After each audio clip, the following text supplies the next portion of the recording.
শোনো না গো, আমাদের পশিডারি চ্যানেলটা সাবস্ক্রাইব করে পাশে থাকা বেল আইকনটি বাজিয়ে দিও প্লিজ। আর গল্পটি ভালো লাগলে অবশ্যই লাইক কমেন্ট শেয়ার করে দিও।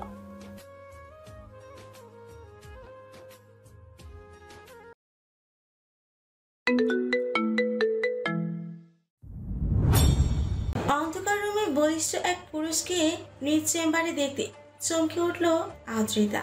চেঁচাতে যাবে তার আগে বলিষ্ঠ পুরুষটি দৌড়ে এসে তার মুখ চেপে ধরল, তীক্ষ্ণ স্বরে শোধাল, শব্দ না, ভয় নেই, আমি আপনার কোনো ক্ষতি করতে আসিনি। আমাকে অল্প কিছুক্ষণ সহ্য করুন, আমি একটু পরে চলে যাব। আদ্রিতার চোখ বড় বড় করে তাকিয়ে রইল পুরুষটির কুচকুচে কালো চোখ জোড়ার দিকে। তার হাতে জ্বলতে থাকা মোবাইলটা উল্টে পড়ে গেল নিচে। আগন্তুক পুরুষটি মুহূর্তের মধ্যেই তার গলায় একটা ছুরি ধরে পড়ল। যা বলছি তাই করুন, নয়তো। আদ্রিতা ভয়ে ঠোক গেল, কাপা কাপা স্বরে বলল, কি করতে হবে? আগন্তুক পুরুষটি তাকে কিছু বলল। পুরো হসপিটালে লোডশেডিং হয়েছে। রাত এখন প্রায় 3টে ছাড়িয়ে, প্রায় মানুষই ঘুমে বিভোর। আদ্রিতার কপালে বিন্দু বিন্দু ঘাম জমেছে। আচমকা কোথা থেকে কি হচ্ছে তার সাথে কিছুই বুঝতে পারছে না। কিছু মানুষের পদধ্বনি শোনা গেল। আদ্রিতা ভয়ার্ত চেয়ারের সামনে তাকালো। এক লোক তার মুখের উপর নিভু নিভু আলো থাকা টর্চলাইট মারলো। আদ্রিতা চোখ বন্ধ করে নিল। এতে স্বাভাবিক গলায় বলল, আপনারা কারা? পরপর 5জন পুরুষ আর একটা মহিলা ঢুকলো রুমে। একজন খুবই ক্ষিপ্ত হয়ে পড়ল, আমরা কারা তা পরে বলছি, আগে বলুন এখানে কি কেউ এসেছে? আদ্রিতা কি বলবে বুঝতে পারছে না। তার পিঠে ছুরি দিয়ে বসে আছে আগন্তুক পুরুষটি। আদ্রিতা স্বাভাবিকভাবে বলল, না তো। মহিলাটি প্রশ্ন করলো, আপনি শিওর? জি, আমি অনেকক্ষণ থেকেই এখানে আছি, এখানে কেউ আসেনি।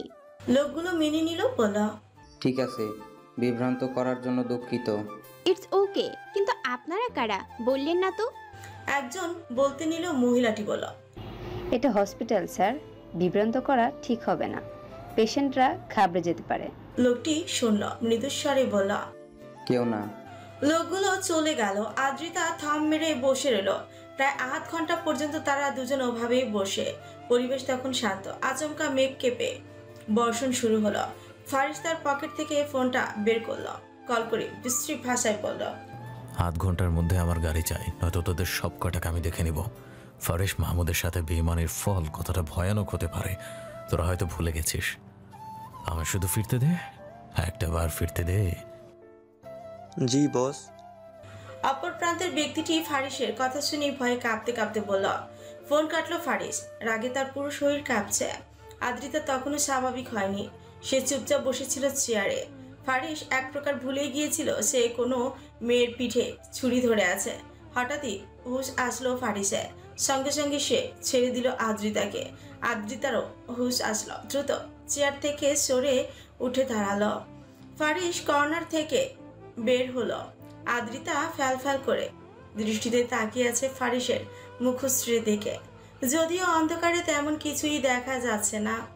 হন্তদন্ত হয়ে মোমবাতি খুঁজলো আদ্রিতা, কারণ নিচে পড়ে তার ফোনটা বন্ধ হয়ে গেছে। হসপিটালে লোডশেডিং এর বিষয়টা 2 দিন যাবৎ হচ্ছে। তার রুমের জেনারেটরও কাজ করছে না। আদ্রিতা দ্রুত ড্রয়ার থেকে মোমবাতি বের করল। এরপর খুঁজতে ছিল লাইটার। দ্রুত আলো চাই তার। ফারিস তার পকেট থেকে লাইটার বের করে জ্বালালো। মেয়েটা হন্তদন্ত হয়ে ফো দৌড়ছে তা বেশ বুঝতে পেরেছে ফারিস।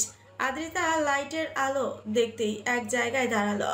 তখনই লাইটের আলোতে দেখতে পেল সেই পুরুষটির মুখশ্রী। মাথায় ঝাঁকড়া চুল, উজ্জ্বল শ্যামবর্ণের অধিকারী। পুরুষটির বড় বড় চোখ, চোখের মণি অত্যাধিক কালো, গাল ভর্তি চাপ দাড়ি, চোখের পাশে কাটা দাগ, গায়ে কালো জ্যাকেট জড়ানো। সে বসে আদ্রিতার রুমের দেয়ালের পিঠ ঠেকিয়ে। আদ্রিতার হাত কাঁপছে। এভাবে হুট করে একটা পুরুষ তার চেম্বারে ঢুকে গলায় ছুরি ধরবে ভাবতেই পারেনি। ফারিস চোখের ইশারায় ডাকল। লাইটার তখনও জ্বলছিল তার হাতে। আদ্রিতা কাপা কাপা হাতে তার হাতের মোমবাতিটা এগিয়ে দিল ফারিসের দিকে। ফারিস লাইটার দিয়ে মোমবাতি জ্বালালো। আদ্রিতা মোমবাতিটা রাখলো তার রুমের থাকা টেবিলের উপর। কাউকে ডাকার চেষ্টা করতে আদ্রিতার দিকে না তাকিয়ে বলে উঠল ফারিস। শব্দ করবেন না, এই মুহূর্তে শব্দ চাচ্ছি না। আদ্রিতা দাঁড়িয়ে পড়ল চুপচাপ, আর কাউকে ডাকার সাহস করল না। ফারিস পকেট থেকে এবার বের করলো একটা সিগারেট, সেটাকে লাইটের সাহায্যে জ্বালিয়ে মুখ দিয়ে ধোঁয়া উড়ালো। আদ্রিতা হতভম্ব হয়ে তাকিয়ে রইল ফারিসের দিকে। ফারিসও এবার দৃষ্টি রাখলো মেয়েটার দিকে। গায়ে ডাক্তারি পোশাক পরে মেয়েটা কাঁপছে। ফারিসের খুব মজা লাগছে। তার জায়গায় অন্য কেউ থাকলে হাসতো, কিন্তু সে হাসছে না, কারণ ফারিস সহজে হাসে না। ফারিসের এবার বিরক্ত লাগছে। সে আরেকবার সিগারেটে ফু দিয়ে থমক দিয়ে বলল, এত ভয় পাওয়ার কি আছে? আমি কি আপনাকে মেরেছি? আদ্রিতা স্থির হয়ে দাঁড়ালো, তাও তো আর হাত কাঁপছে। সে কাঁপা কাঁপা স্বরে প্রশ্ন করলো। কে আপনি? ফারিস জবাব দেয় না। আদ্রিতা আবার প্রশ্ন করে, এখানে কি করতে এসেছেন? এবার মুখ খুললো ফারিস, বলল, কিছুই তো করতে আসিনি, দেখছেন না চুপচাপ বসে আছি। লোকগুলো কারা ছিল? বললই তো কেউ না। যাচ্ছেন না কেন? গাড়ি আসুক, চলে যাব। আমার কি আপনাকে ভয় পাওয়া উচিত? হাসি আসলো ফারিসের। ভয় কাঁপছে ওইদিকে, জিজ্ঞেস করছে ভয় পাওয়া উচিত কিনা। ফারিস হাসি থামিয়ে উত্তর দিল, আপনার ভয় পাওয়া উচিত কি না বলতে পারছি না, কিন্তু আপনি যে ভয় কাঁপছেন তা কিন্তু আমি দেখতে পাচ্ছি। আদ্রিতা লজ্জা পেল, ভুল প্রশ্ন করার লজ্জা। আদ্রিতা স্বাভাবিক হলো, জোরে জোরে নিঃশ্বাস ফেলে দুপা এগিয়ে এসে বলল, আমি মোটেও ভয় পাইনি। সে তো আচমকা নিজের সাথে ঘটে যাওয়া ঘটনাগুলো মস্তিষ্কের উপর দিয়ে যাচ্ছিল, বিধায় ঘাবড়ে গেছিলাম একটু। ফারিস হাতে থাকা সিগারেটটা লাস্ট টান দিয়ে নিচে ফেলে দিয়ে পা দিয়ে পিছে ফেললাম। তারপর আয়েস করে বসে বলা, ও আচ্ছা, বুঝেছি। আদ্রিতা থরথর করে বলা, কি বুঝেছেন? জবাব দেয় না ফারিস। এত কথা সহ্য হচ্ছে না, শরীর যন্ত্রণা হচ্ছে। ফারিস তার জ্যাকেটটা খুললো, সঙ্গে সঙ্গে আদ্রিতা আবার দুপা পিছিয়ে গিয়ে কাপা কাপা স্বরে বলল, আপনি জ্যাকেট খুলছেন কেন? ফারিস নিরুত্তর। ফারিস তার জ্যাকেটটা খুলে পেছনের টি শার্টের উপর দিয়ে পিঠে হাত দিল। জ্বলে উঠলো বোধ হয়। হাতটা সামনে আনতে দেখলো ফারিস রক্ত। ফারিসের হাতে রক্ত দেখে আদ্রিতা দ্রুত দৌড়ে আসলো আচমকা, হাত ধরে বসালো ফারিসের। চিন্তিত স্বরে বলল, রক্ত? আপনি কি আহত? ফারিস জবাব দেয় না। এবার বিরক্ত লাগছে আদ্রিতার এই ছেলের প্রশ্নের জবাব কেন দেয় না। আদ্রিতা বিরক্তি নিয়ে বলল, কথার উত্তর দিচ্ছেন না কেন? ফারিস স্থির দৃষ্টিতে আদ্রিতার দিকে তাকিয়ে বলল। পানি আছে? আদ্রিতা এক ঝলক ফারিসকে দেখল, বলল, আছে। নিয়ে আসুন তাহলে। আদ্রিতা দেরি না করে টেবিলের উপর থাকা বোতলটা নিয়ে গ্লাস ভরে পানি নিয়ে এসে দিল ফারিসের হাতে। ফারিস নিল, পানি না খেয়ে তার রক্তে ভেজা হাতটা ধুল। তীক্ষ্ণ স্বরে বলল, ফারিস আহত হয় না। এটা কেমন কথা? আপনার শরীর দিয়ে রক্ত ঝরছে আর আপনি বলছেন ফারিস আহত হয় না? ফারিস হাসলো, খুব নিদারুণ দেখালো সেই হাসে। ফারিস বলল, আমি কে এটা আপনি জানলে বোধহয় আপনিও আমায় আঘাত করতেন। আদ্রিতার কথাটায় বেশ গুরুত্ব দিল না। দ্রুত ডাক্তারি সরঞ্জাম রাখার বক্সটা নিয়ে বসলো ফারিসের পাশে। বলল, আপনি কি এটা আমার জানার প্রয়োজন নেই, কিন্তু আমি একজন ডক্টর আর আমার দায়িত্ব আহত মানুষদের সেবা করা। আপনি উল্টো দিকে ঘুরুন, আমি আপনার চিকিৎসা করব। ফারিস অনেকক্ষণ তাকিয়ে থাকে আদ্রিতার মুখশ্রীর দিকে। শক্ত কণ্ঠে বলল, দরকার নেই, ফারিস কারো সেবা নেয় না। অদ্ভুত তো, শুয়ে পড়ুন দ্রুত। ফারিস বসে রয়। আদ্রিতার এবার রাগ উঠে। সে নিজেই ঘোরাতে নেয় ফারিসকে। ফারিস রাগান্বিত স্বরে বলে, আপনি কিন্তু বাড়াবাড়ি করছেন। চুপ থাকুন তো, বেশি কথা বলেন। যখন কথা বলার প্রয়োজন তখন চুপ থাকেন, আর যখন কথা বলার প্রয়োজন নেই তখন বেশি বলেন। আহত হয়ে ভুল করে হলেও যখন ডাক্তারের কাছে এসেছেন তখন সেবা তো নিতেই হবে। ফারিস কি বলবে বুঝতে পারছে না। এই প্রথম যেন মনে হলো কারো প্রশ্নের পিঠে সে কথা বলতে পারছে না। অবাক হলো ফারিস। মেয়েটা তাকে ভয় পেয়েও কেন ভয় পাচ্ছে না? নিভু নিভু আলোতে জ্বলছে মোমবাতি, অন্ধকারে প্রায় ভরপুর চারপাশ। ফারিস ক্ষিপ্ত মেজাজে বলল, আমায় একদম স্পর্শ করবেন না। আশ্চর্য তো, স্পর্শ না করলে সেবা করব কি করে? আপনি মেয়ে বহুত ভেজাল করছেন। বলছি তো ফারিস কারো সেবা নেয় না। এমন উদ্ভট লজিক আপনার কাছেই রাখুন। ফারিস তাও শুনল না। সে বসা থেকে উঠে দাঁড়ালো। আদ্রিতাও উঠে এগিয়ে গেল তার দিকে। রাগি রাগি চেহারা নিয়ে বলল, আপনি এমন বাচ্চাদের মতো করছেন কেন? আপনি আমার কথা শুনছেন না কেন? আদ্রিতা এক জায়গায় দাঁড়িয়ে বলল, কেন বুঝছেন না? এভাবে থাকলে আপনার ক্ষত স্থানটা আরো সমস্যা হবে, ইনফেকশন হবে। প্লিজ আমার কথা শুনুন। দেখুন, আমার চিকিৎসা পছন্দ না। প্লিজ এভাবে বলবেন না। রোগ হলে চিকিৎসা করতে হয়। আমার কথা মানুন, নয়তো সমস্যা হবে, কষ্ট পাবেন অনেক। চিন্তিত স্বরে বলল। আদ্রিতা শেষ কথাটা এমনভাবে বলল যে ফারিস না চেয়েও আর বারণ করতে পারল না। নীরব স্বরে বলল, ঠিক আছে। আদ্রিতা খুশি হলো। ফারিস আস্তে আস্তে বসে পড়ল সামনের চেয়ারে। আদ্রিতা বলল। টি শার্ট খুলুন। ফারিস অদ্ভুত দৃষ্টি নিয়ে আদ্রিতার দিকে তাকিয়ে বলল, খুলতেই হবে? জি, না খুললে চিকিৎসা করব কি করে? না, আমার সমস্যা নেই, কিন্তু তখন জ্যাকেট খুলছিলাম বলে কেউ একজন ঘাবড়ে গিয়েছিল। আদ্রিতা আবার লজ্জা পেল। না, এই ছেলে তাকে বারবার লজ্জায় ফেলার জন্য এসব বলছে। আদ্রিতা মাথা নিচু করে বলল। তখন তো থামিয়ে দিল ফারিস। বলল, থাক, বলতে হবে না। আদ্রিতা থেমে গেল। ফারিস তার টি শার্ট খুলল। আদ্রিতা দেখল পিঠে বেশ জখম হয়েছে। আদ্রিতা তার হাতের বাম দিকটা দেখিয়ে বলল, ওইখানে বেড আছে, আসুন আমার সাথে। ফারিসের বিরক্ত লাগলো, কিন্তু তাও কিছু বলল না। চুপচাপ উঠে দাঁড়ালো। হেঁটে গেল বেডের কাছে। আদ্রিতা তার হাতের মোমবাতিটি এক সাইডে রেখে বলল, এখন উল্টো হয়ে শুয়ে পড়ুন। ফারিস বিরক্তিকর দৃষ্টি নিয়ে তাকালো আদ্রিতার দিকে। আদ্রিতা ফারিসের দৃষ্টিকে পুরোপুরি উপেক্ষা করে বলল, শুয়ে পড়ুন দ্রুত। ফারিস চেয়েও কিছু বলতে পারলো না। সে বলল, আচ্ছা, আপনি সত্যি ডাক্তার তো, নাকি আবার ভুল চিকিৎসা করে আমাকে মারার প্ল্যান করছেন?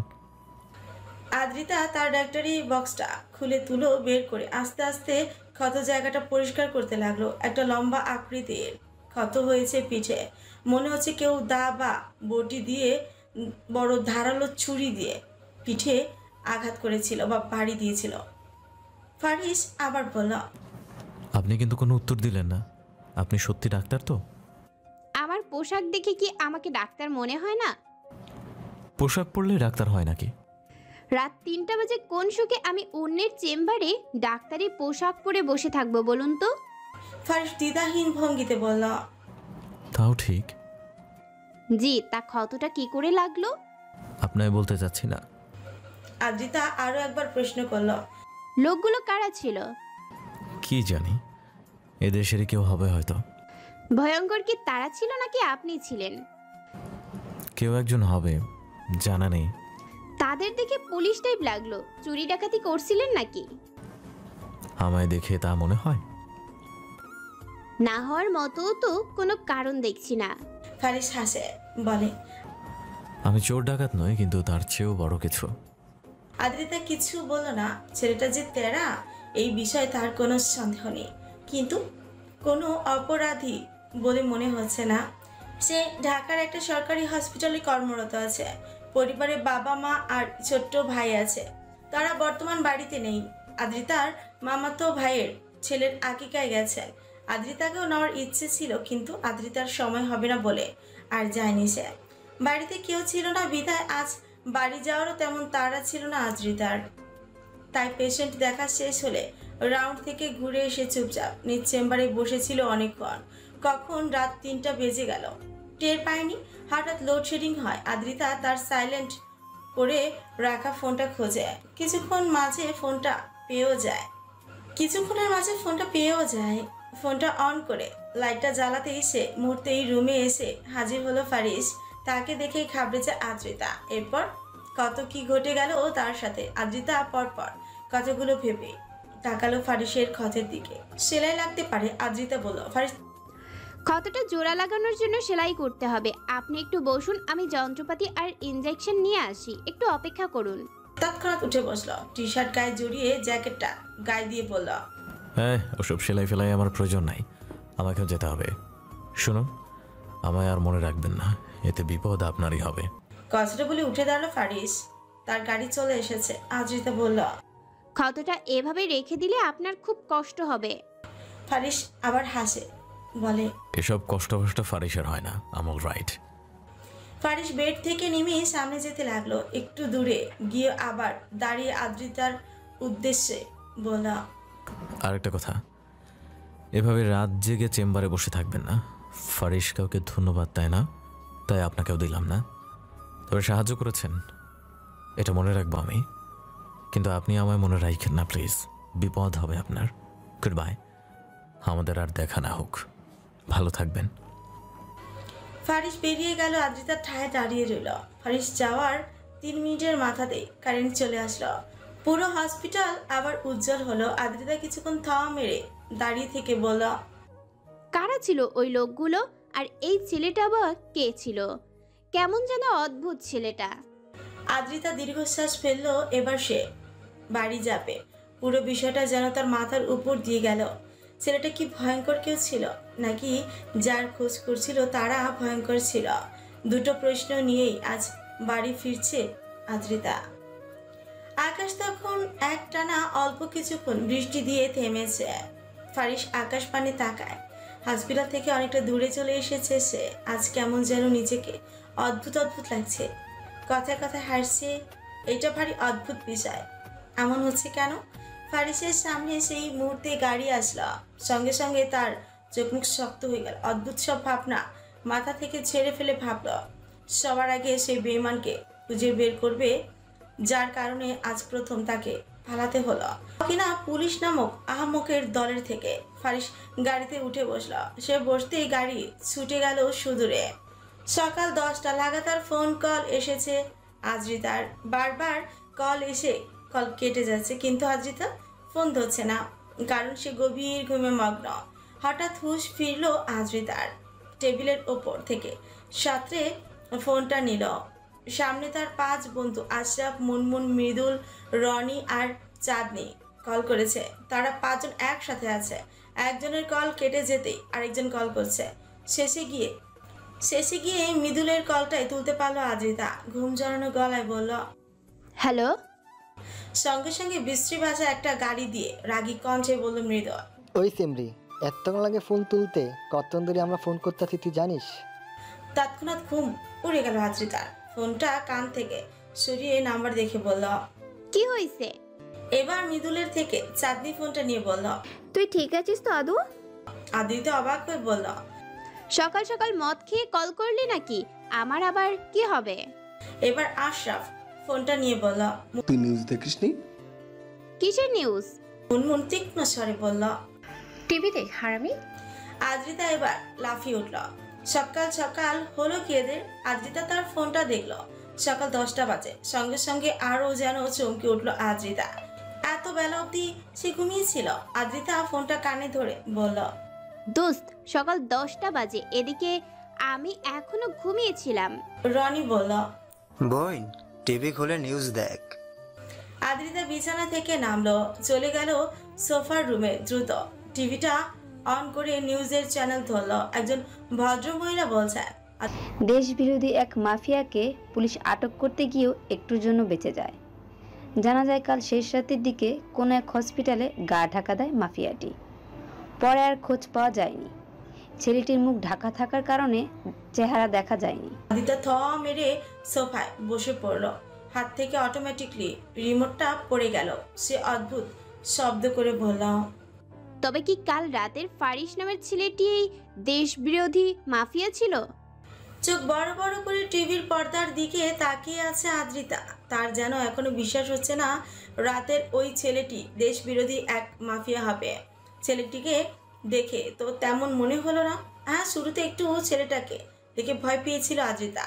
তার গলায় ছুরি ধরায় বিষয়টাতেও বেশ চমকে যায়, কিন্তু তার কেন যেন মনে হয়েছিল ছেলেটা মেবি বিপদে পড়েছে।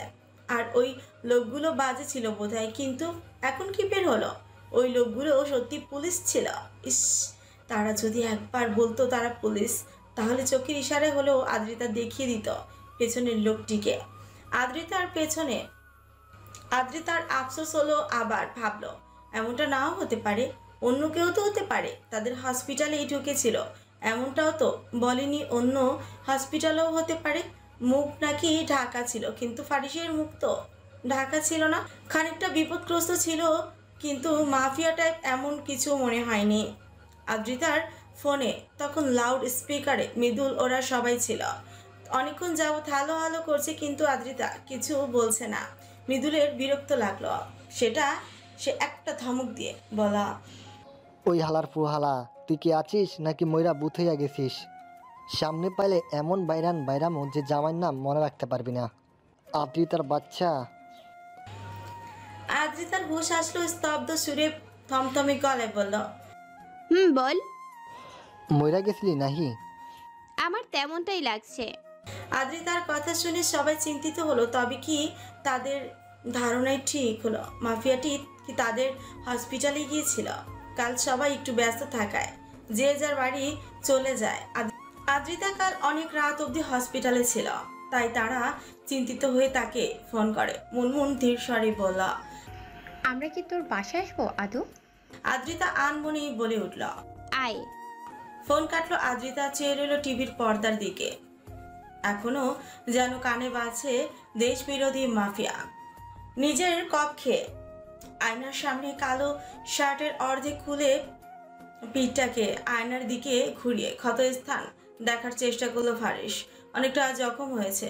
তার মনে পড়লো কেউ একজন ধারালো ছুরি দিয়ে তার পিঠে খুব গভীরভাবে পোজ দিয়েছিল। লোকটি পেছন থেকে পোজটা দেয় ফারিসকে। ফারিস তার গায়ের শার্টটা জড়ালো, উচ্চস্বরে ডাক দিয়ে বলা, আদিব। ফারিসের এক ডাকেই দরজা না খুলে আদিব ঢুকতে নিল কক্ষে। সঙ্গে সঙ্গে একটা ভারী খেলো মাথায়। আসছি ভাই, আসছি। আহ শব্দ বের হলো মুখ দিয়ে। সে কপার ডলতে ডলতে বলা, ভাই দরজা বন্ধ তো। ফারিস বিরক্তি নিয়ে বলা, উল্টো দিকে টান দাও ইডিয়েট। আদিব ঠোঁটে কামড় দিল। যে বারবার ভুলে যায় ফারিসের রুমের দরজার সাইড বাইরের দিকে। আদিব দরজা খুলে ভেতরে ঢুকলো। কাপা কাপা স্বরে বলা, সরি ভাই। ফারিস তাকালো আদিবের দিকে বলা, আদিব এই নতুন যুক্ত হওয়ার সব কটাকে আধ ঘন্টার মধ্যে আমার চাই আদিব। মাথা দুলিয়ে বলা, আচ্ছা ভাই, কোথায় আনবো? অফিসে নিয়ে আসো। ঠিক আছে। বেরিয়ে গেল আদিব। আদিব হলো ফারিসের অ্যাসিস্ট্যান্ট। ছোটবেলা থেকেই তারা দুজন একসাথেই আছে। আদিব প্রথম ফারিসকে তুই তুই করেই বলতো, কিন্তু চোখের সামনে একটা ঘটনা দেখার পর থেকে সে তুমি করেই বলে। অজানা কারণে ফারিসকে সে ভয়ঙ্করভাবে ভয় পায়।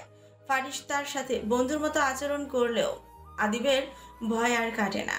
ছোটবেলার ভয়টা কিছুতেই যাচ্ছে না। তবে ফারিস জানে, এই দুনিয়ায় তাকে যদি নিজের থেকেও কেউ বেশি ভালোবেসে থাকে সে হলো আদিব।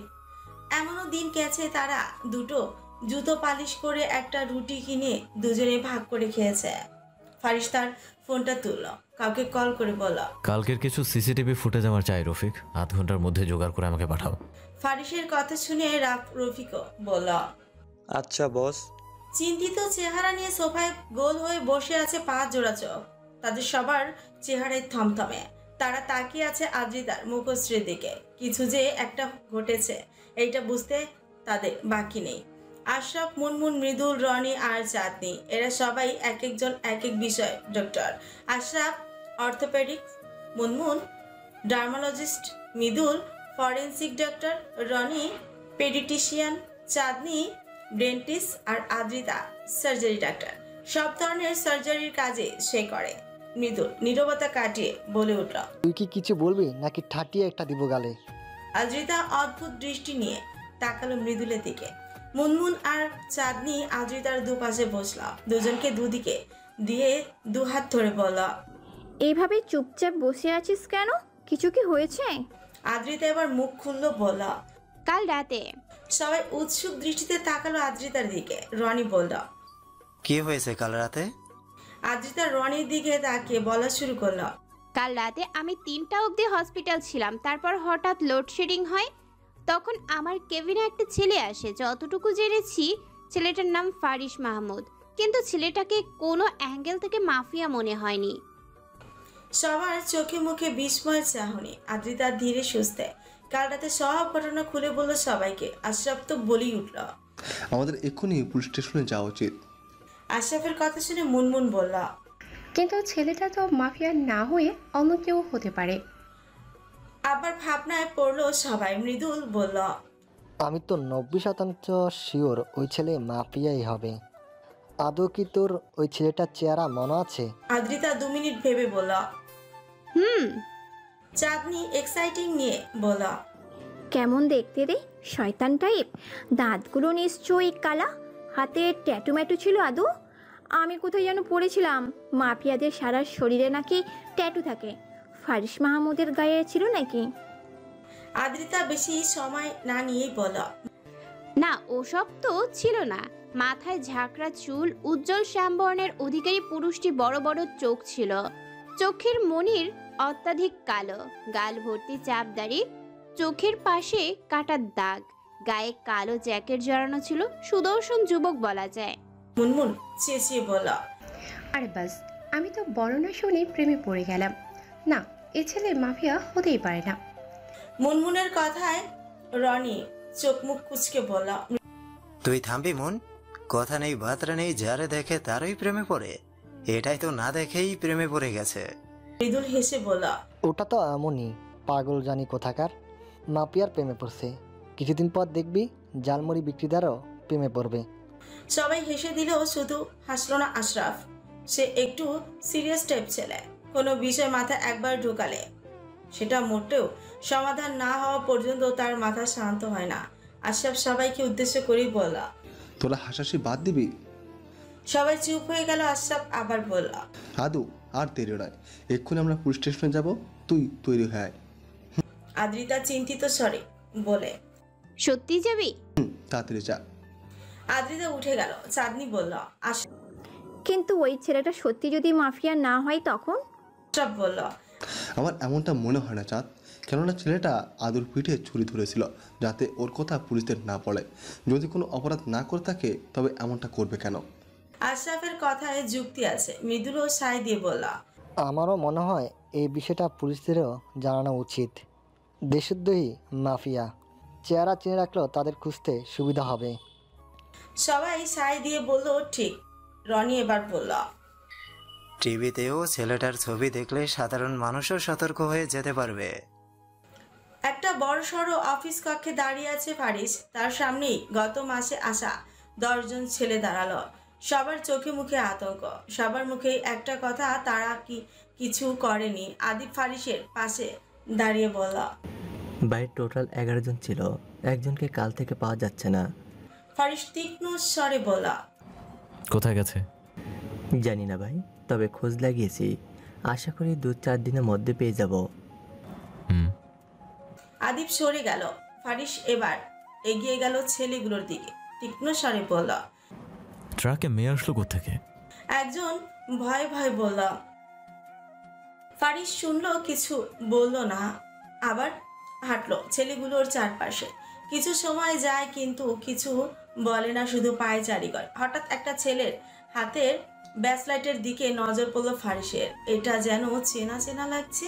ফারিস তার জুতোর ঠক ঠক শব্দ করে এগিয়ে গেল ছেলেটার কাছে। ছেলেটা থরথর করে কাঁপছে। ফারিস বলল, নাম কি? ছেলেটা চমকে উঠলো, ভয়ে ভয়ে বলল, জি। নাম কি? কাউসার। বাড়ি কই? টাঙ্গাইল। হাতের ব্যাচটা কোত্থেকে কিনেছো? কিনি নাই আপা, গিফট করছিল। মনে মনে হাসলো ফারিস, কপাল চুলকে বলল, কাল রাতে ব্যাচটা পরেছো ঠিক আছে, কিন্তু আজ পরে এসে মনে হচ্ছে না ভুল করেছো? সঙ্গে সঙ্গে পুরো শরীর সমেত কেঁপে উঠলো কাউসারের। সে ধরা পড়ে গেছে। উত্তেজনা চক্করে সে ভুল করে কাল রাতের হাতের ব্যাচটা পরিয়ে এসেছে। কাউসার আচমকা পায়ের কাছে পড়লো ফারিসের, বলল, বল হয়ে গেছে বস, আর এমন হইব না। হাসলো ফারিস, বলা, তার মানে আমার পিঠের পোঁচটা তুই দিয়েছিলি? ছেলেটা আরো ভয় পেয়ে গেল, বলল, আর কোনোদিন এমন হইব না বস, আমারে মাফ কইরা দেন। ফারিস শুনলো না। পকেট থেকে পিস্তল বের করে পরপর 3টে গুলি পিঠে ঢুকিয়ে দিল কাউসারের। ছেলেটা গলা কাটা মুরগির মতো ছটফট করতে লাগলো। বাকি সবাই তা দেখে ভয় কেঁপে উঠল। ফারিস হাতের ইশারায় বাকিদের চলে যেতে বললে সবাই চলে যায়। শুধু দাঁড়িয়ে থাকে আদিব। ফারিস সামনের চেয়ারে বসে, রাগে তার চোয়াল শক্ত হয়ে গেছে। ফারিস পকেট থেকে সিগারেট বের করে সেটা জ্বালিয়ে কয়েক টান দিল। ফু উড়িয়ে আদিবকে বলল, আদিব যেটা পালিয়েছে ওটাকে আমার কালকের মধ্যে চাই আদিব। বেঈমানদের জায়গা আমার কাছে নেই। থরথর করে বলল। দেখছি ভাই। ফারিসের ফোনটা বেজে উঠল। ফারিস সিগারেটে আবার টান দিয়ে ফোনটা তুলে বলল, কি হয়েছে? অপর প্রান্তের লোকটি কিছু বলল, সঙ্গে সঙ্গে চোখ মুখ আরো শক্ত হয়ে গেল ফারিসের। ফোনটা কান থেকে নামিয়ে বলল, আপনাকে বলেছিলাম আমায় মনে না রাখতে, কিন্তু আপনি রেখেছেন। এখন এর পরিণাম কতটা ভয়ানক হতে পারে তাকে আপনি বুঝতে পারছেন ডাক্তার ম্যাডাম? পুলিশের স্টেশনের বাইরে দাঁড়িয়ে আছে 3টে বাইক, আর থানার ভেতরে অসির জন্য অপেক্ষা করছে আশরাফ, মুনমুন, মৃদুল, রনি, চাঁদনি আর আদ্রিতা। তারা শুধু এইটুকু বলেছিল কাল রাতে একজন আগন্তুক তাদের হসপিটালে যায় এবং আদ্রিতার পিঠে ছুরি দিয়ে কিছু মিথ্যে কথা বলতে পারে। তাদের মনে হয় ওই ছেলেটাই মাফিয়া। আদ্রিতা তার চেহারা দেখেছে, নাম বলেছে ফারিস মাহমুদ। এরপর ওসি যেন কোথায় চলে যায়, তার আর খবর নেই। মৃদুল বিরক্তি নিয়ে বলল, অসি গেল কই? ওনার কি এই বিষয়ে ইন্টারেস্ট নেই? অদ্ভুত তো। আদ্রিতা মৃদুলকে ধাতস্থ করতে বলল, তুই একটু শান্ত হয়ে বস, নিশ্চয়ই কোনো জরুরি কাজের জন্য গেছেন। চাঁদনি বেশ বিস্মিত স্বরে বলল, এই মুহূর্তে মাফিয়ার হদিস জানতে পারা ছাড়া আর কি জরুরি কাজ থাকতে পারে? রনি একটু উঠে গিয়ে দেখলো ওসি কারোর সাথে ফোনে কথা বলছে। সে বেশ বিরক্তি নিয়ে বলল, ওসি সাহেব তো কারোর সাথে ফোনে কথা বলছেন। সবাই বিরক্তি নিঃশ্বাস ছাড়লো। কতক্ষণ পরে ওসি সাহেব হাজির। সে চেয়ারে ঠেলে সামনে বসলো, বলল, এবার বলো তোমরা কি বলতে আসছিলে?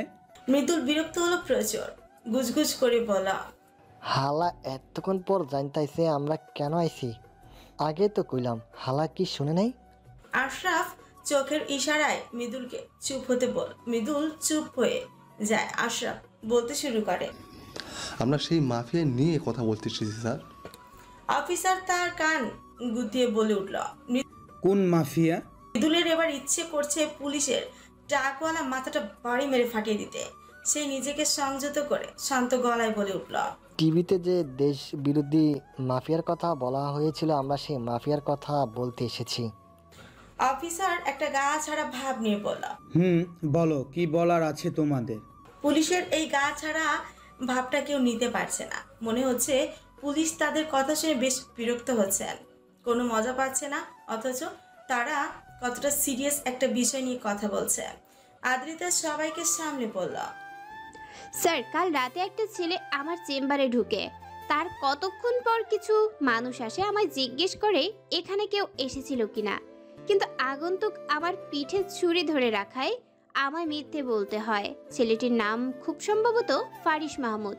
গায়ের রং উজ্জ্বল শ্যামলা, চোখের পাশে একটা কাটার দাগ আছে। পুলিশটি আদ্রিতাকে থামিয়ে দিলেন। নিজের ফোনটা টেবিলের উপর থেকে নিয়ে কিছু একটা খুঁজতে লাগলেন। সবাই বেশ আগ্রহ নিয়ে পুলিশের দিকে তাকিয়ে আছে।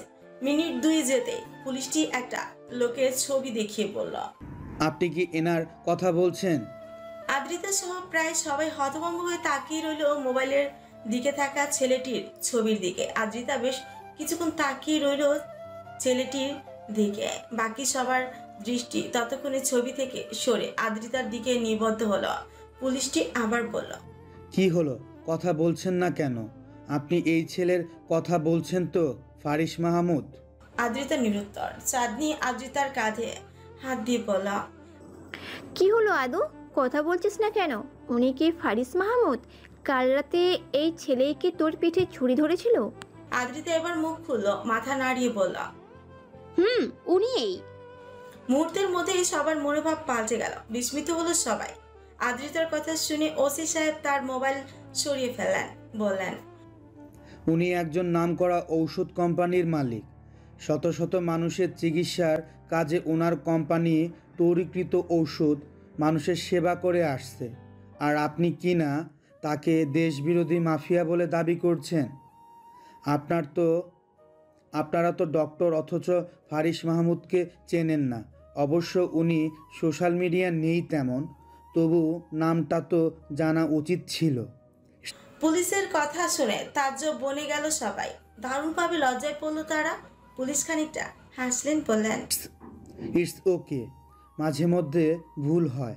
আসলে কাল ওনার ওপর অ্যাটাক হয়েছিল, আপনাদের হসপিটালে গিয়েছিল মেবি।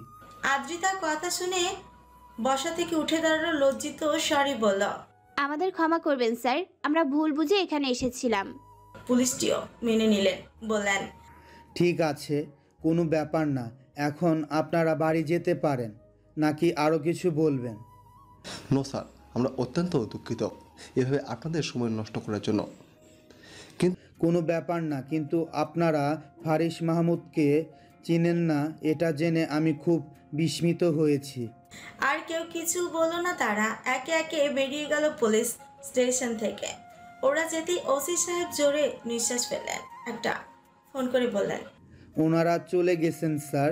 অপর প্রান্তের মানুষটি কি বললো তা শোনা গেল না, কিন্তু ওসি সাহেব বললেন, ভালো থাকবেন।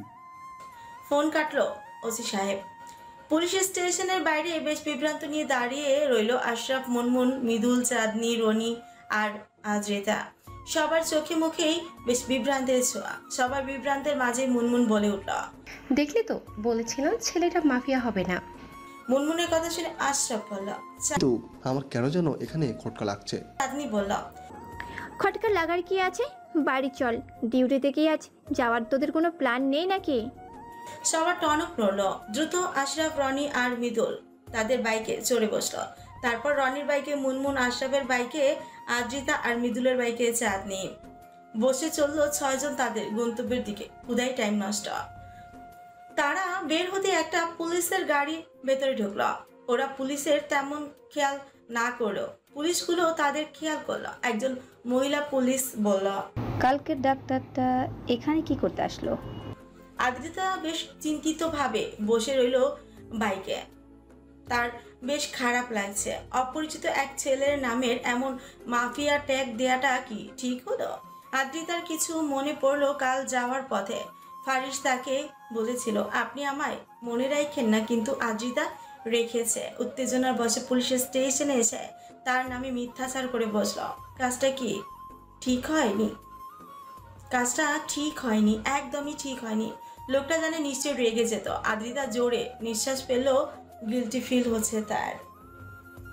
আশরাফ আদ্রিতাকে তার বাসার সামনে নামিয়ে দিয়ে বাই বলে চলে গেল। আদ্রিতাও বাই বলে আনমনেই হেঁটে বাড়ির ভেতর ঢুকল। গোসল করে তাকে হসপিটালে যেতে হবে আজ। তাকে 2টো অপারেশন করতে হবে। আদ্রিতা নিজেকে ধারস্থ করলো। কাল রাত থেকে সবকিছু কেমন যেন উলট পালট লাগছে। নিজের রুমে এক হাতে সিগারেট, অন্য হাতে মদের গ্লাস নিয়ে নাড়াচাড়া করছে ফারিস। সামনে আদিব দাঁড়ানো। সে বলল, ভাই আজ রাতে কি মালগুলো বিদেশে পাঠানোর প্রস্তুতি নেব? ফারিস 2 মিনিট চুপ থেকে সিগারেটে টান দিল, মুখ দিয়ে ফু উড়িয়ে বলল, নো, আগামী 1 সপ্তাহ কোনো মাল বিদেশ কেন, দেশেও দেওয়া হবে না। আদিব বেশি না ভেবেই বলল, আচ্ছা ভাই। তা ঔষধ বিক্রি কেমন হচ্ছে? ভালো। গাছগুলোর সেবা যত্ন ভালোভাবে হচ্ছে তো? জি ভাই। আপনি কি কাল একবার যাবেন?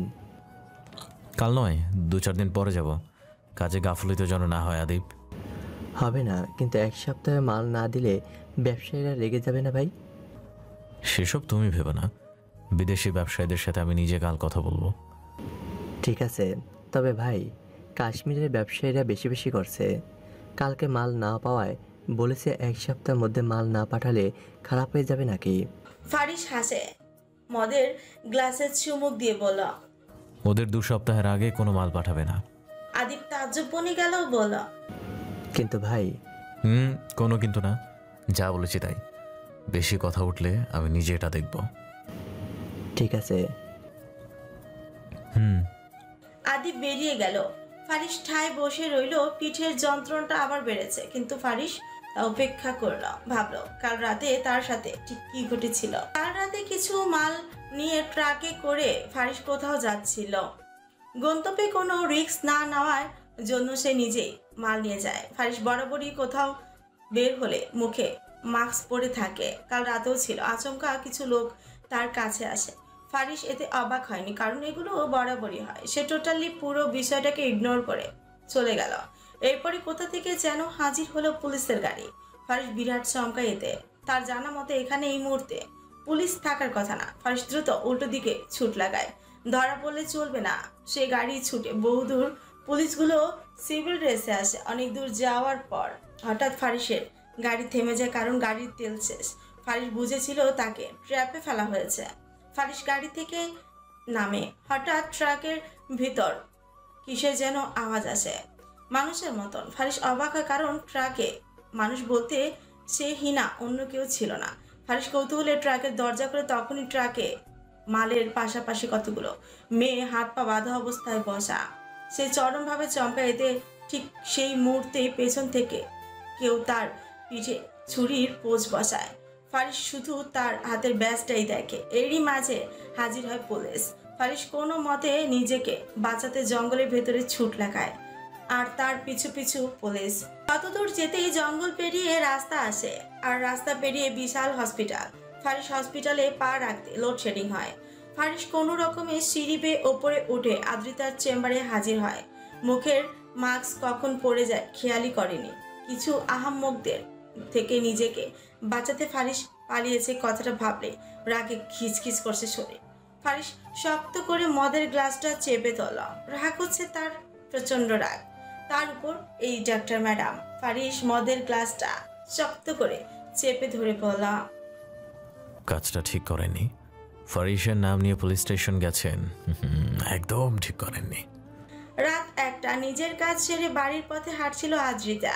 রাস্তাঘাট ফাঁকা, কোনো রিস্কা নেই। আচমকা একটা কালো গাড়ি তার গা ঘেঁষে দাঁড়ালো। আদ্রিতা খানিকটা চমকে উঠলো। এতে কিছু বলবে তার আগেই কিছু লোক তার মুখে রুমাল চেপে ধরলো। আদ্রিতা জ্ঞান হারালো। অন্ধকার রুম, ঘুটঘুটে আধারে ভরপুর চারপাশ। মৃদু মৃদু আলোতে শেষ হবে এমন মোমবাতি জ্বলছে। আদ্রিতা নড়ে চড়ে উঠল, তার জ্ঞান ফিরেছে। আদ্রিতা পুরোপুরি হুঁশে আসতে চমকে উঠল। সে কোথায় আছে বিষয়টা বোঝার চেষ্টা করলো, কিন্তু ব্যর্থ। আদ্রিতা কোনো কক্ষের খাটের উপর বসে। আদ্রিতা আশেপাশে চাইল না, কেউ নেই, কিন্তু মৃদু আলোতে মোমবাতি জ্বলছে, তাও শেষ হবে প্রায়। আদ্রিতা অবাক হলো, সে এখানে কি করে এলো? হাতের হাত ঘড়িটা দেখলো। কোনো রকমে বুঝলো রাত 3:02 বাজে। আদ্রিতা তৎক্ষণাৎ খাট থেকে নামলো। মনে করলো তার সাথে ঘটে যাওয়া ঘটনা। কিছু লোক তার মুখে রুমাল চেপে ধরায় জ্ঞান হারায়, তারপর কিচ্ছু মনে নেই। কিন্তু এখানে নিয়ে আসার মানে কি? আদ্রিতা আওয়াজ করলো, আতঙ্কিত স্বরে বলল, কেউ কি আছেন? শব্দ করার 2 সেকেন্ডের মাথাতে কাচের গ্লাস পড়ার শব্দ আসলো। আদ্রিতা ঘাবড়ে গিয়ে বিছানায় বসলো। বলল, কে কে ওখানে? মুহূর্তের মধ্যে পুরো রুমে লাইট জ্বালানো হলো। আদ্রিতা বিস্মিত নজরে সামনে তাকালো। তার সামনে সোফার উপরে পায়ের উপর পা তুলে বসে আছে ফারিস। আদ্রিতা আতঙ্কিত স্বরে পুনরায় বলল, আপনি? ফারিস নিরুত্তর। এমনকি সে এখনো পর্যন্ত তাকায়ওনি আদ্রিতার দিকে। আদ্রিতা কি করবে বুঝতে পারছে না। সে আবার প্রশ্ন করল, আমাকে এখানে কেন আনা হয়েছে? ফারিস এবারও কোনো উত্তর দিল না। পাশেই টি টেবিলের উপর থেকে মদের বড় বোতলের থেকে কাচের গ্লাসে মদ ঢালতে লাগলো। আদ্রিতার বিরক্ত লাগছে। তৃষ্ণায় চারপাশ পুছিয়ে ধেয়ে আসছে। চরম বিরক্তি নিয়ে তৃতীয়বারের মতো প্রশ্ন করলো আদ্রিতা, আপনি কথা কেন বলছেন না? এভাবে বখাটেদের মতো আমাকে তুলে এনে উত্তক্ত করার মানে কি? ফারিস এবার মুখ খুলল, সরাসরি আদ্রিতার দিকে না তাকিয়ে বলল, বখাটে? দারুণ নাম তো। আদ্রিতার ইচ্ছে করছে সামনে গিয়ে ফারিসের গায়ে ঠাস ঠাস করে চর বসাতে, কিন্তু করলো না। নিজেকে সংযত রেখে বলা, এই গভীর রাতে মশকরা করছেন আমার সাথে? ফারিসের দৃষ্টি তখনও মদের গ্লাসের দিকে। সে বলা, আপনার কি এখনো মনে হচ্ছে না আমাকে মনে রেখে আপনি ভুল করেছেন? আমার নাম নিয়ে পুলিশ স্টেশনে গিয়েছেন, কাজটা কি ঠিক করেছেন ডাক্তার ম্যাডাম? আদ্রিতা দমে গেল। তার মানে ফারিস জেনে গেছে সে পুলিশের স্টেশনে গিয়েছিল। আদ্রিতা চুপ করে রইল। ফারিস এবার তাকালো আদ্রিতার মুখশ্রীতে। ভয়ার্ত মুখ, এলোমেলো চুল, ক্লান্ত শরীর, বোঝাই যাচ্ছে অনেক খেটে খুঁটে বাড়ি ফিরছিল। ফারিস সোফার উপর আয়েশ করে বসল, মদের গ্লাসে এক চুমুক দিয়ে বলল, এবার আপনি কেন কথা বলছেন না? আদ্রিতা তাকালো ফারিসের দিকে, অপরাধী স্বরে বলল, আমি দুঃখিত ওই বিষয়টার জন্য। ফারিস কিছু বলে না, চুপ করে রয়। আদ্রিতা আবার বলে, আমি বুঝতে পারিনি, আমি খুবই দুঃখিত। ফারিস হট করে বলে উঠল, আপনাকে আমার মেরে ফেলতে ইচ্ছে করছে। কেন যেন মনে হচ্ছে আপনি বেঁচে থাকলে পরবর্তীতে আমার সমস্যা হবে। ফারিসের কথা শুনে তাজ্জব বনে গেল আদ্রিতা। অদ্ভুত স্বরে বলল, সমস্যা হবে মানে? এখানে সমস্যা হওয়ার কি আছে? কিছু নেই, তাও মনে হচ্ছে। আপনার আচরণ আমার কাছে অদ্ভুত লাগছে। আপনি সত্যিই মাফিয়া নন তো? ফারিস হাসে। অদ্ভুত দেখতে লাগে সে হাসে। আদ্রিতা বলে, এখানে হাসার কি আছে? সত্যি কি কিছু নেই? আমি তো দেখছি না। আমি মাফিয়া হলে আপনি কি আমায় ভয় পাবেন? আদ্রিতা বিরক্তি নিয়ে বলল, দেখুন মিস্টার বখাটে, আপনি মাফিয়া হন বা মাফিয়াদের দাদা হন, তাতে আমার কিছু যায় আসে না। আমায় যেতে দিন। যেতে দেওয়ার জন্য তো ধরে আনিনি। আদ্রিতা কি ঘাবড়ালো? মোটেও ঘাবড়ালো না, উল্টো বলল, তো কিসের জন্য ধরে এনেছেন? যদি বলি খুন করার জন্য। তো করে ফেলুন। ফারিস অবাক হলো, এই মেয়ে তাকে ভয় কেন পাচ্ছে না। ফারিস বসা থেকে উঠে দাঁড়ালো আদ্রিতার ঠায় দাঁড়িয়ে। ফারিস আস্তে আস্তে আদ্রিতার কাছাকাছি এসে দাঁড়ালো, বলল, আমার মতে আপনার আমাকে ভয় পাওয়া উচিত। কিন্তু আমি পাচ্ছি না। কেন যেন মনে হচ্ছে আপনি আমার কোনো ক্ষতি করবেন না। ফারিসের খাপ ছাড়া লাগলো কেমন সবটা এলোমেলো। ফারিস পকেট থেকে একটা পিস্তল বের করলো, আদ্রিতার কপাল বরাবর রেখে বলল, আপনি আমার সাহায্য করেছিলেন, সেই খাতিরে আপনার সাবধান করেছিলাম আমায় মনে রাখবেন না। কিন্তু আপনি মনে রেখেছেন যে ফারিস কখনো পুলিশ স্টেশনের ধারে কাছে যায়নি। সেই ফারিসের নামে আপনি মাফিয়া ট্যাগ বসিয়েছেন। আপনার উপর চাপা রাগ জন্মেছে, আর আমার রাগ জন্মানো মানে আপনার মৃত্যু নিশ্চিত। আদ্রিতা ফারিসের চোখে চোখ রেখেই বলল, আমি ভুল করেছি মানছি, সরিও বলেছি, কিন্তু আপনি নিচ্ছেন না। এখন আমায় মেরে আপনি শান্তি পেলে মেরে ফেলুন, তবে আজ মারবেন না। কাল আমাকে 4টে পেশেন্টের অপারেশন করতে হবে, 2টো সকালে আর 2টো রাতে। আমাকে মারার আগে তাদের বাঁচতে দিন। ফারিস কি বলবে বুঝতে পারছে না। এই মেয়ে কি পাগল নাকি অন্য কিছু? নিজে মরতে বসেছে আর অন্যকে বাঁচানোর কথা বলছে। অবশ্য ডাক্তার মানুষ, বাঁচানোই তো এদের কাজ। ফারিস অনেকক্ষণ চুপ থেকে বলল, আপনি আরেকটা সুযোগ দিতে ইচ্ছে করছে, বাট এটাই লাস্ট ওয়ার্নিং। আমাকে মনে রেখে নিজের বিপদ আর বাড়াবেন না। ভালো থাকুন নিজের মতো। এই ফারিস কাউকে ওয়ার্নিং দেয় না, কিন্তু আপনার দ্বিতীয়বারের মতো দিচ্ছি, এর অবহেলা করবেন না। ফারিস কপাল থেকে পিস্তলটা সরালো, হনন করে রুম থেকে বেরিয়ে গেল। আদ্রিতা স্তব্ধ হয়ে দাঁড়িয়ে রইল। ফারিস বেরোতে আদ্রিতা জোরে নিঃশ্বাস ফেল। ভয় তার হৃৎপিণ্ড বুঝিয়ে বাহিরে বেরিয়ে আসার উপক্রম ছিল। ফারিস যখন কপালে পিস্তল ধরেছিল ভেবেছিল এই বুঝি শেষ, কিন্তু না, বেঁচে গেল। বার কয়েক আরো জোরে জোরে নিঃশ্বাস নিল আদ্রিতা। নিচের সোফায় বসে আছে ফারিস। তার ভীষণ অবাক লাগছে, মেয়েটাকে খুন কেন করতে পারলো না? কাউকে খুন করবে ভেবেও খুন করতে পারলো না। এই ঘটনায় প্রথম ঘটলো ফারিসের সাথে। এমনটা তো আগে কখনো হয়নি। তবে আজ কেন হলো এমনটা? আদ্রিতা যখন অজ্ঞান হয়েছিল ফারিস ভেবেছে জ্ঞান ফিরলেই মেরে ফেলবে, কিন্তু পারলো না। মেয়েটার চোখের দিকে তাকালে কেমন যেন লাগে ফারিসে। ফারিস পকেট থেকে সিগারেট বের করে জ্বালালো, মুখে নিয়ে ফুরালো। কেমন যেন লাগছে তার। খুন না করতে পারার অশান্তি হচ্ছে। আদিব এগিয়ে আসলো, বলল, ভাই, মেয়েটাকে কি খুন করেছেন? গুলির তো কোনো শব্দ পেলাম না। ফারিস আদিবের দিকে তাকিয়ে বলল, খুন করিনি। আদিব অবাক হয়ে বলল, কেন? জানি না, মেয়েটা আমায় সাহায্য করেছে, তাই জন্য বোধহয় সংকোচ হচ্ছে। আদিব কিছু বলে না। বিষয়টা প্রায় অপরিকল্পিত ছিল। আদ্রিতা নিচে নেমে এলো। 8-5 কিছু না ভেবেই বলে উঠল, এই যে মিস্টার বখাটে, দ্রুত চলুন, আমায় বাসায় পৌঁছে দিবেন। আচমকা মেইলি কণ্ঠটা কানে আসতে আদিব ফারিস দুজনেই চমকে উঠল। আদিবের চোখ তো বেরিয়ে আসার উপক্রম। ফারিস ভাইকে বখাটে বলে ডাকছে, মেয়েটা তো দারুণ সাহস। ফারিস বিরক্তিকর নিঃশ্বাস ছাড়ল। এই মেয়ে বাড়াবাড়ি করছে। আদ্রিতা আর একটু এগিয়ে আসলো, পুনরায় বলল, আপনি কি আমার কথা শুনতে পাচ্ছেন মিস্টার বখাটে? ফারিস তার রাগী দৃষ্টি নিয়ে বলল, আমি বখাটে নই, আমাকে ওই নামে ডাকবেন না। কোন নামে ডাকবো নাকি ডাকবো না সেটা পরের কথা, আগে আমায় বাড়ি পৌঁছে দিন। ফারিস আদিবকে উদ্দেশ্য করেই বলা, আদিব, মেয়েটাকে পৌঁছে দিয়ে এসো। আদিব ঘাবড়ানোর স্বরে বলল। আমি। ফারিস তাকালো আদিবের দিকে, বলল, তুমি। এরই মাঝে আদ্রিতা বলে উঠল, উনি যাবেন কেন? গেলে আপনি যাবেন। আমায় তুলে কি উনি এনেছেন নাকি আপনি? আপনি বড্ড কথা বলেন, শুনতে আমার বিরক্ত লাগে।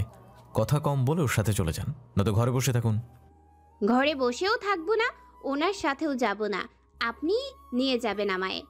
ফারিস এবার রেগে গেল। আচমকা বসা থেকে উঠে আদ্রিতার গালে হাত উঠাতে গিয়েও থেমে গেল। তীক্ষ্ণ স্বরে বলল, বেশি কথা বললে যে ওয়ার্নিং দিয়েছি তাও ফিরিয়ে নিব। তৃতীয়বার যদি আমার ধারে কাছেও আপনার লিখেছি, তবে আমার থেকে খারাপ আর কেউ হবে না। নাও আউট।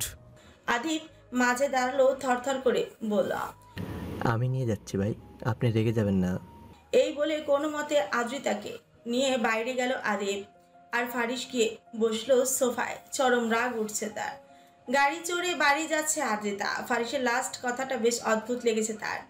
সে কি যেচে পড়ে ফারিসের সামনে গিয়েছিল নাকি?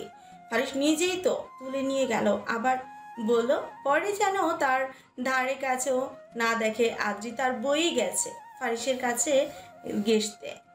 আদ্রিতা বিড়বিড় করে বলল, পাজি বকাটে ছেলে একটা, নিজেই ধরে নিয়ে শাসিয়ে কথা শুনিয়ে পাঠিয়ে দিল। তোর কপালে বউ নাই, অভদ্র ছেলে কোথাকার। ভোরের ফুরফুরে আলো ফুটেছে ধরণী জুড়ে। আদ্রিতা কিছু ভাবছে। ঘুমের ঘোরে কাল রাতের কথা মনে পড়ছে। কাল রাতে তার আচরণ কিছুটা ব্যতিক্রম ছিল। সে যেমনটা নয় তেমনটা আচরণ করেছিল ফারিসের সাথে। কোথাও গিয়ে একটা গায়ে পড়া স্বভাবে মেয়েদের মতো সে আচরণ করেছে। আদ্রিতা চোখ খুলে চাইলেও তার মনে পড়ল সে ফারিসের সাথে কাল রাতে যে ব্যবহারটা করেছে সেটা বেশি আবেগ এবং নাকামো টাইপ, যেটা সে মোটেও নয়। ফারিস কি তাকে বাজে মেয়ে ভাবল? ভাবতেই পারে। কাল রাতে মদ টদ খেয়ে ফেলেছিল নাকি আদ্রিতা, নাকি ঘাবড়ে গিয়ে উল্টো পাল্টা বলেছে, নাকি অত্যাধিক সাহসী দেখাতে গিয়েছিল। আদ্রিতা চরম বিরক্তি নিয়ে শোয়া থেকে উঠে বসলো। তার মাথা ঘুরছে। দুদিন যাবত তার সাথে সব উল্টো পাল্টা ঘটছে। কাল রাতে আদ্রিতার কিছু হয়েছিল কোথাও গিয়ে। মনে হয়েছে ফারিসের ওপর তার অধিকার আছে, অথচ এমনটা মনে হওয়ার আদৌ কোনো কারণ নেই। আদ্রিতা অবাক হয়ে বলল, কাল আমার হয়েছিল কি? এই ফারিস নামক ছেলেটার ধারে কাছেও আর ঘেসবে না আদ্রিতা। ছেলেটার আচরণ অদ্ভুত টাইপ। বাড়িতে রিভলভার নিয়ে থাকে। আদ্রিতা টনক টনল, ছেলেটা সত্যি মাফিয়া ছিল না তো? কিন্তু পুলিশ তো বললো একজন ব্যবসায়ী। না, আদ্রিতা আর ভাবতে পারছে না। দরজায় কলিং বেল বাজলো। আদ্রিতা দ্রুত বিছানা ছেড়ে নামলো। বাবা মা আর ভাইটা বুঝিয়ে এলো। আদ্রিতা দৌড়ে গিয়ে দরজা খুলে সত্যি তার বাবা মা আর ভাই এসেছে। আদ্রিতা সব ভুলে মিষ্টি এক হাসি দিয়ে বলল, কেমন আছো তোমরা? মেয়ের হাসি দেখে তিনজনেই মুগ্ধ হলো। বলল, ভালো আছি, তুই? আমিও ভালো। বলতে বলতে বাবার হাতে থেকে ব্যাগটা নিয়ে ভেতরে যেতে যেতে বলল আদ্রিতা, তোমাদের তো কাল বিকেলে আসার কথা ছিল, এলে না কেন? আদ্রিতার মা ক্লান্ত শরীর নিয়ে সোফায় বসলেন। গায়ের বোরকা খুলে বললেন, আর বলিস না, তোর মামা আসতে দিতে চায়নি, তুই যাসনি বলে রাগ পড়েছে। আদ্রিতা তাকালো অন্য সোফায় বসে থাকা তার অনার্স পড়ুয়া ছোট ভাই রাফিনের দিকে। মাথায় একটা টোকা মেরে পড়ল। কিরে, এসে থেকে তো কথাই বলছিস না, কি ব্যাপার তোর? আর বলো না আপু, লাইলা আমার সাথে দুদিন যাবত কথা বলছে না। হোঁচট খেলো আদ্রিতা। হাসতে হাসতে বলল, কেন কথা বলছেন না? জানি না। হাসলো আদ্রিতা, মাথায় হাত বুলিয়ে বলল, টেনশন নিস না, বলবে নে। রাফিন কিছু বলল না। লাইলা আর রাফিনের চাচার মেয়ে দুজনেই সেম ইয়ারে আছে। তারা রিলেশনে আছে, বাড়ির সবাই এটা জানে। তাদের কোনো আপত্তি নেই বিয়েতে। ভাবা হয়েছে এদের পড়াশোনা শেষ হলে এদের বিয়ে দেওয়া হবে। আদ্রিতা রান্নাঘরে এগিয়ে গেল, চুলোয় চা বসিয়ে বাবা আর মাকে পানি দিল। পানি খেয়ে আদ্রিতার মা বলে উঠলেন, তোর মামা তোর জন্য একটা ছেলে দেখেছে, ছেলে ইঞ্জিনিয়ার, তোর কি মত? আদ্রিতা কিছু না বলে অনেকক্ষণ চুপ থেকে আদ্রিতার মা বলে, কি হলো, তুই কথা বলছিস না কেন? কবে দেখা করতে হবে? আদ্রিতার মা খুশি হলেন, বললেন, শীঘ্রই।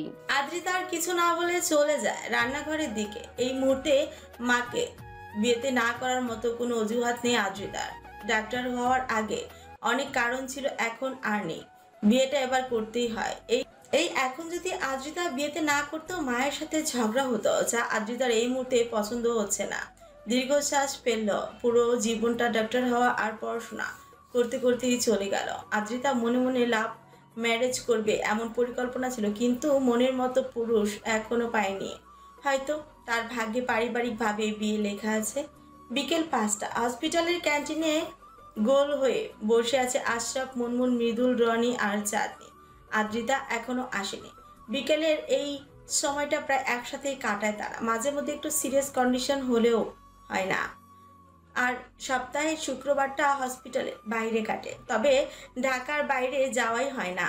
নীরবতা কাটিয়ে মৃদুল বলে উঠল, দোস্তরা, জীবনের অর্ধেক সময় তো ডাক্তারি আর পড়াশোনা করে কাটিয়ে দিলাম। এখন আমাদের উচিত এক এক করে বিয়ে করা আর 2টি করে মুরগির রোজ খাওয়া। চাঁদনি তেতে উঠল, বলল, তোর তো সারাদিন খালি খাওন আর খাওন। তোর আসলে খাবারের ডাক্তার হওয়ার উচিত ছিল। ফরেনসিক ডক্টর হতে কে বলেছিল? তোর আব্বাই। চাঁদনি রেগে গেল, বলল, মৃদুল একদম বাপ তুলে কথা বলবি না মৃদুল। বাপতুল্লাহ, কি বললাম? আমার বাপে বলেছিল তোকে ফরেনসিক ডাক্তার হতে। কইছিল তো, কারণ যেদিন কইছিল সেদিন তুই বাসায় ছিলি না। মৃদুলের কথা শুনে হেসে ফেললো সবাই। চাঁদনিও না চাইতে হেসে ফেলে। এই ছেলের চরম পাজি। এবার রনি বলল, বিয়ের কথা যেহেতু উঠেছে, তখন আমার আর মন দিয়ে শুরু করলে কেমন হয়? মুনমুন মুখ খুললো, বলল, তোকে কে বিয়ে করবে? রনি ভাব নিয়ে বলল, কেন তুই? মুনমুন নাক ছিটকে বলল, ইয়াক থু। আশরাফ বলল, তোদের থুটু শেষ হলে ভালো কথা বল। সবার দৃষ্টি রাখলো আশরাফের দিকে, বলল, কিসের ভালো কথা? না, ভাবছি সবাই মিলে 3 দিনের একটা সফরে গেলে কেমন হয়। শুরুতে সবাই খুশি হলো, কিন্তু পরক্ষণই ভাবলো একসাথে এতজনকে ছুটি দিবে। মুখ কালো হয়ে গেল সবার। হসপিটালে জয়েন করার পর তারা কেউই তেমন ছুটি পায় না, যার ফলে বহুদিন হলো তারা একসাথে কোথাও যেতে পারে না। মৃদুল মুখ কালো করে বলল, একবার সজল স্যারের সাথে কথা বললে কেমন হয়? স্যার কি মানবেন? একবার বলে তো দেখা যাক। আমরা তো এতদিনে একবারও ছুটি নেই। ট্রাই একটা করাই যায়। সবাই বুঝলাম, কিন্তু আদৌ এখন আসছে না কেন? হয়তো কোনো এমার্জেন্সি পড়ে গেছে। স্মিত নজরে তাকিয়ে আছে আদ্রিতা ফারিসের দিকে। ঘড়িতে 5:15 বাজে। আদ্রিতা মাত্রই নিজের কক্ষ থেকে বের হতে নিয়েছিল, এরই মাঝে ঝড়ের গতিতে ফারিস হাজির। পাশে আদিপ দাঁড়ানো। আদ্রিতা নিজেকে যথেষ্ট স্বাভাবিক রেখে বলল, আপনারা এখানে? আদিপ মুখ খুলল, ফারিস ভাইকে একটু দেখবেন আপনি? ওনার পিঠের ক্ষতটা দিয়ে আপনি রক্ত পড়ছে। বলল। আদ্রিতা দ্রুত এগিয়ে গেল, তাকে উত্তেজিত দেখালো। ফারিস ঠায় দাঁড়িয়ে। সে আসতে চায়নি। আদিপ এক প্রকার জোর করে তাকে এখানে নিয়ে এসেছে। কতক্ষণ আগে আদিপ আর ফারিস কোথাও একটা যাচ্ছিল। ফারিসের পরনে নেভি ব্লু কালার শার্ট আর কালো জিন্স। গাড়িতে বসেই ফারিস বলেছিল, আদিব, যে হারামিটা পালিয়েছে ওর কোনো খবর পাওয়া গেছে? আদিপ গাড়ি ড্রাইভ করতে করতে বলল, না ভাই, তবে চিন্তা করবেন না, খুব শীঘ্রই পেয়ে যাব। আচ্ছা আদিব, তোমার কি মনে হয় গাড়িতে মেয়ে রাখার বিষয়টায় শুধু কি পালিয়ে যাওয়া ছেলেটার হাত আছে, নাকি তার পাশাপাশি অন্য কারো হাত আছে? আদিপ কিছুক্ষণ ভেবে বলল, আমার তো মনে হয় এর পেছনে অন্য কারো হাত আছে। আমার তাই মনে হয়। হঠাৎ আদিপ খেয়াল করে ফারিসের শার্ট বেয়ে রক্ত পড়ছে। সঙ্গে সঙ্গে সে গাড়ি থামালো। আতঙ্কিত স্বরে বলল, ভাই আপনার ফিট। ফারিস হাত দিল, রক্ত দেখেও বলল, কিছু হবে না, তুমি গাড়ি চালাও। কিন্তু আদিপ শোনে না। একটু জোর করেই নিয়ে আসে ফারিসের কে হসপিটালে। কি করে হলো? হঠাৎ আদ্রিতার কণ্ঠ শুনে ভাবনায় ছেদ পড়লো ফারিসের। সে সরাসরি তাকালো আদ্রিতার দিকে। আদ্রিতাও তাকালো, চোখাচোখি হলো দুজনে। আদিপ বলল, আপনি ঘটেছে, গাড়ি করে যাচ্ছিলাম, হঠাৎ দেখি ফিট বেয়ে রক্ত ঝরছে। আদ্রিতা খানিকটা রাগান্বিত কণ্ঠে বলল, ঝরবেই তো, ওনাই বলেছিলাম ক্ষতটা গভীর সেলাই করতে হবে, কিন্তু উনি শোনেননি। হনহন করে ভাব দেখিয়ে চলে গেছিল। আদিপ কিছু বলে না। ফারিস বলে, আমি এখানে আসতে চাইনি, নেহাত আদিব নিয়ে এসেছে তাই এসেছি। তা আসবেন কেন? ডাক্তারদের কাছে আসতে তো আপনার মেবি অ্যালার্জি আছে। ফারিস কিছু বলে না, চুপ থাকে। এই মেয়েটার সাথে কথা বলতেই তার বিরক্ত লাগে। অবশ্য শুধু আদ্রিতা না, পুরো মেয়ে জাতির সাথেই কথা বলতেই বিরক্ত লাগে ফারিসের। আদ্রিতা একটা বেড দেখিয়ে বলল, ওখানে শুয়ে পড়ুন। ফারিস শুতেই চাইল না, কিন্তু আদিব শোয়ালো। ফারিসের শার্ট খোলা হয়েছে, আদ্রিতা হাতে গ্লাভস পরে পুরো জায়গাটা দেখলো। দুদিন আগে একটু সারেনি, উল্টো আরো ঘা হয়ে গেছে। আদ্রিতা বুঝে না এই ছেলেটার ব্যথা ট্যাথা কিছু করে না নাকি, না হলে এমন আহত হয়েও কি করে স্বাভাবিক থাকতে পারে। আদ্রিতা হাতে ইনজেকশন নিল, তা দেখে আদিব ঘাবড়ে গেল, বলল, আমি বাইরে আছি, আপনি প্লিজ ওনার পুরোপুরি চিকিৎসা না করে বাইরে যেতে দেবেন না। আমি এসব দেখতে পারি না, আমি দরজার কাছে আছি। ভাই, আপনি কিন্তু পুরোপুরি চিকিৎসা না করে বের হবেন না। কথাগুলো তরতর করে বলে বেরিয়ে গেল আদিব। ফারিস হেসে বলল, এই ছেলেটা এত ভীতু কেন? আদ্রিতা দাঁড়িয়ে দাঁড়িয়ে আদিবের কাণ্ড দেখলো। আদিব বের হতেই বলল, উনি এমন পালিয়ে গেলেন কেন? আপনি ইনজেকশন নিয়েছেন না? ওর ইনজেকশনে খুব ভয়। দেখেই ভয় পেল। আদ্রিতা অবাক হলো, ইনজেকশন দেখেই ভয় পেয়ে গেল? সত্যি সত্যি দিলে তো মনে হয় খবর হয়ে যেত। হতভম্ব হয়ে তাকিয়ে আছে চাঁদনি সামনে পুরুষটির দিকে। এভাবে দৌড়ে আদ্রিতাকে ডাকতে এসে তারই কেবিনের সামনে একটা পুরুষের গায়ের উপর হুমড়ি খেয়ে পড়বে আগে জানলে কখনই আসতো না। লোকটা কি ভাবলো তাকে? নিশ্চয়ই নির্লজ্জ টাইপ খেয়েছ।